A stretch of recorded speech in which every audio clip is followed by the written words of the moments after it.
Meanwhile, the US aerospace company Maxar Technologies says it has temporarily suspended Ukraine's access to its data. Ukraine has relied on Maxar's high-resolution satellite imagery for defence and strategic planning, tracking Russian troop movements, assessing battlefield conditions and monitoring Russian damage to infrastructure.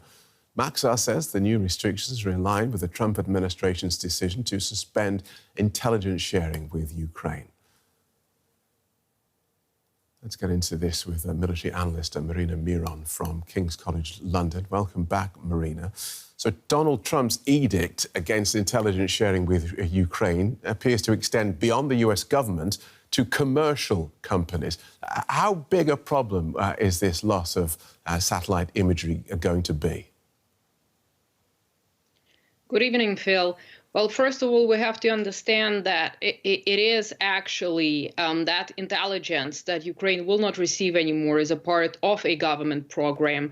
Maxar Technologies has won a contract and is supplying that information to the National Geospatial Intelligence Agency in the United States. And so now Ukraine doesn't have an account to that program anymore, access to that satellite imagery, which is critical in order to track troop movements, in order to assess the effectiveness of Ukrainian long-range strikes, in order to determine the location of critical infrastructure on the Russian territory. We're talking about high-resolution, real-time satellite imagery that Ukraine was receiving prior to this. And so now, essentially, the Ukrainians will not be able to see any of that. And are there other non-American, perhaps European companies that can fill the gap? Well, certainly there are competitors to Maxar Technologies, but we have to understand that it's not Maxar Technologies per se that cannot sell its imagery. The imagery is collated by the US government, meaning that somebody else could buy this information for the Ukrainians. The Europeans have their Earth observation, Copernicus, for instance.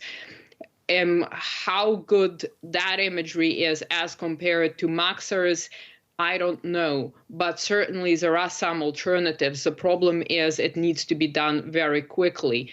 And integration of a new system means we don't know what kind of applications it uses, what kind of restrictions Copernicus data has.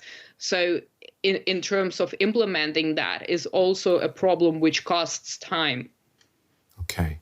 So all ways around, the walls are closing in on Ukraine. With the US suspending access to its intelligence, just give us an outline then.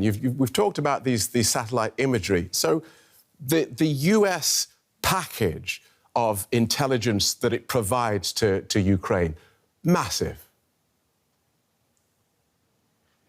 Well, absolutely. So geospatial intelligence is just one part of the intelligence that is provided to Ukraine by the United States. And the problem here is that the United States government has a monopoly, especially when it comes to space, when it comes to military satellites, because the Ukrainians were also getting information from U.S. military satellites, U.S. spy military satellites.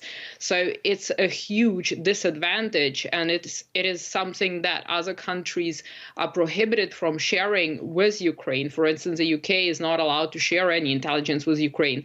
And essentially, the troops, it affects operational planning, it affects the troops on the ground, meaning that the Russian forces can easily surprise them without the Ukrainian troops being able to track their movements, save for the use of FPV drones, but they cannot provide an overall picture. And so without military equipment, but without intelligence, which is the critical, it's a backbone for operational planning, it will be very difficult for Ukrainian troops also to defend against long-range strikes, for instance. Okay, thanks for that, Marina. It's very clear. Marina Miron, defence analyst at the King's College London. Thank you.